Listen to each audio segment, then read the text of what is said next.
என்னடி பண்ணாங்க? அவங்க எதுவும் பண்ணலம்மா, பண்ணது நான்.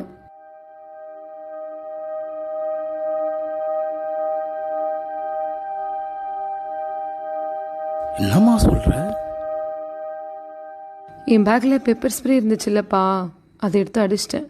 அப்புறம் பக்கத்தில் பார்த்தேன், நிறையா கல் கட்டையெல்லாம் இருந்துச்சு. அதெல்லாம் தூக்கி போட்டு ஆட்டோ பிடிச்சி வீட்டுக்கு வந்துட்டேன்.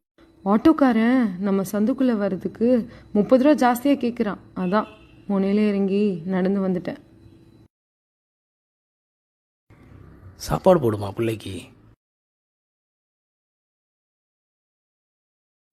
பொண்ணு தானே, இருட்டி இவ்வளோ நேரம் கழித்து வீட்டுக்கு வரா, இதான் நடந்திருக்கோன்னு அம்மா நினச்சாங்க.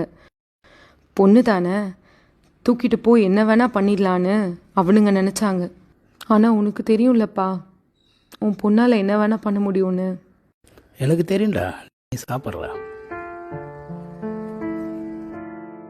பொண்ணு தானே, பொண்ணு தானே, பொண்ணு தானே, பொண்ணு தானே, பொண்ணு தானே.